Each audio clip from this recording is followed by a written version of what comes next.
Meu Senhor e meu Deus, creio firmemente que estás aqui, que me vês, que me ouves. Adoro-te com profunda reverência. Peço perdão dos meus pecados e graça para fazer com fruto este tempo de oração. Minha Mãe Imaculada, São José, meu Pai e Senhor, Santos Reis Magos, anjos da minha guarda, intercedei por mim. Hoje em Portugal celebramos liturgicamente o Dia dos Reis. E por estarmos no ano de São José, lembrei-me de te fazer uma proposta. Já houve algumas meditações recentes em que te falaram de ser um personagem mais do Evangelho, em ver tudo como se estivesses lá, como uma das personagens. É uma forma de rezar e de ganhar intimidade com Jesus e com aqueles que viveram com Ele, quanto se aprende ao entrar assim no Evangelho. Pois hoje proponho-te que vejas tudo a partir dos olhos de São José.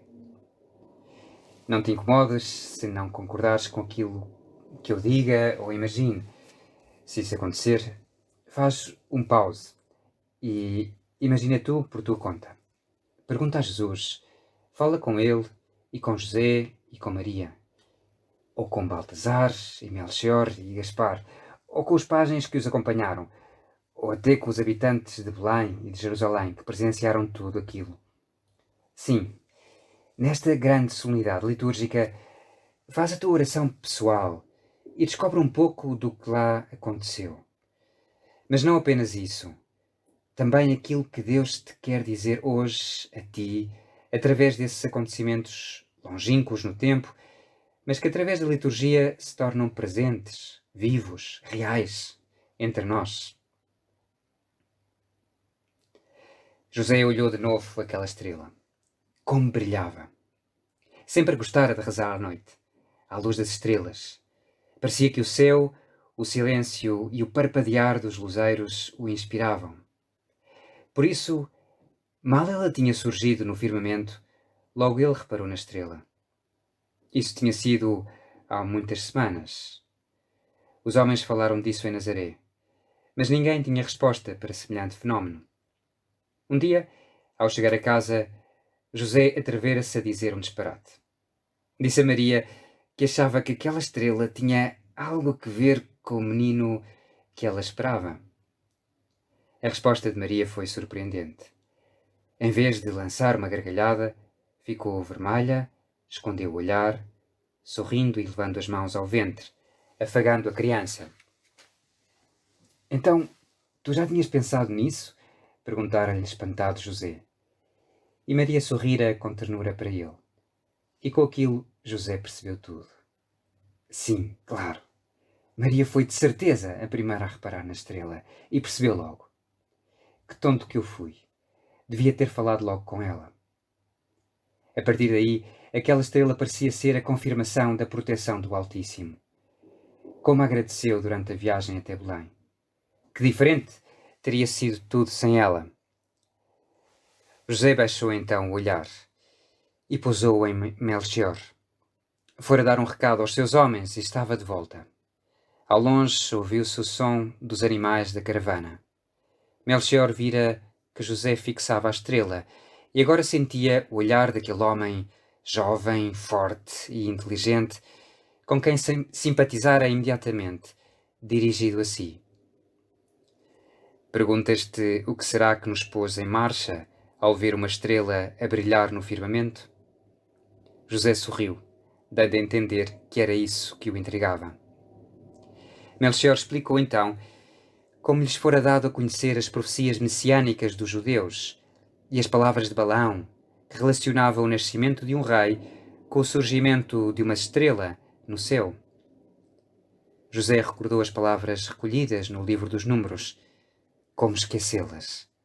Maria falava delas também e recitava-as com frequência. Palavra de Balaão, filho de Beor, palavra do homem de olhar penetrante. Que belas e solenes soavam estas palavras nos lábios de Maria. A profecia continuava e terminava com aquelas palavras misteriosas. Eu vejo, mas não é para agora. Eu contemplo, mas não de perto. Surge uma estrela de Jacó. levanta-se um cetro de Israel.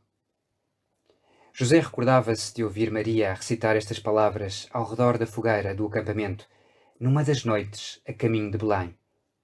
Mas logo a seguir, fazer-lhe a pergunta: que te disse o anjo sobre o menino? José respondera que salvaria os homens dos seus pecados e que seria o Emanuel. Maria saboreou uma vez mais essas palavras, afagando a sua barriga com ternura, e depois disse num murmúrio as palavras que ouvira a Gabriel: o Senhor Deus lhe dará o trono de seu pai David. Reinará eternamente sobre a casa de Jacó, e o seu reinado não terá fim. Sim, o menino estava destinado a ser rei. Surge uma estrela, levanta-se um cetro. Assim era como ele e Maria interpretavam tudo o que estava a acontecer ao seu redor. Mas agora, diante de si, estavam uns estrangeiros, que tinham visto essa mesma estrela e acreditado nas antigas profecias. O Espírito Santo tinha-os levado a seguir essa estrela e até tinham trazido presentes de grande valor, dignos de um rei.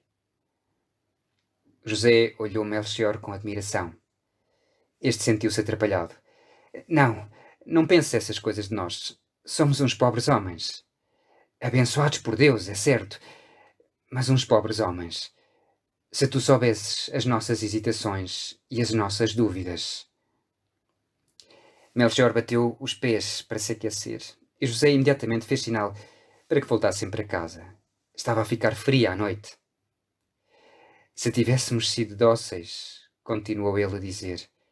Sim, Gaspar fez os cálculos ontem e disse que, enfim, que teríamos chegado a tempo do nascimento.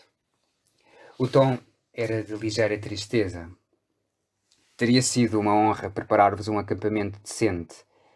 Sempre teria sido melhor do que aquele pobre estábulo de que nos falaram. José fez sinal de que não tinha importância. Tinha sido tudo tão maravilhoso. Melchior continuou. Tens razão. Deus assim o quis. Mas se o quis assim, foi pela nossa debilidade. Já estavam a chegar à porta de casa. Seja como for, estás aqui, disse José num tom alentador. Melchior abanou a cabeça afirmativamente. Era verdade. Estavam ali. Tinham sido fiéis, apesar de tudo. E Deus recompensara-os largamente.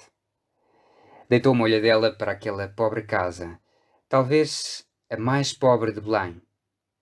Que surpresa tinham eles apanhado! Que diferença com o suntuoso palácio de Herodes, onde tinham procurado o rei recém-nascido. O sábio parou diante da porta e perguntou: é vossa? Sim, com o recenseamento pude reclamá-la como própria, bem como alguns campos nos arredores de Belém. Havia sinais de obras recentes. José explicou que tinha refeito as relações com alguns parentes e que, com a sua ajuda, tinha procurado reparar a casa. Irão ficar aqui a viver? Sim, enquanto for essa a vontade do Senhor, respondeu José. No interior da casa, Gaspar e Baltazar falavam com Maria. Estava muito limpa e arrumada, embora não tivesse praticamente nada. Apenas sonhos e projetos, dos quais ela falava com os seus hóspedes. Ao lado do tosco berço, Maria deixara os presentes reais, ouro, incenso e mirra, nos seus cofres bonitos. Que contraste com aquela pobreza! José estava a explicar-lhes: o que nos vais fazer e onde vai ficar cada coisa, disse Maria alegremente, como se estivesse a ver cada uma das mobílias. E começou a dizer onde ia ficar um armário, e a mesa, e as camas. O menino parecia divertido a ouvir a sua mãe a explicar tudo aquilo, rindo e gesticulando com os bracinhos no berço. E José saboreava o quadro, feliz, agradecido e sentindo-se indigno daqueles dons. Não queres continuar tu por tua conta? Talvez ligando com as tuas coisas, recordando as vezes em que, apesar das dificuldades, sentiste a presença de Deus através de algum tipo de estrela que brilhou na tua vida? Ou na forma como Deus tratou a Sagrada Família e como te trata a ti?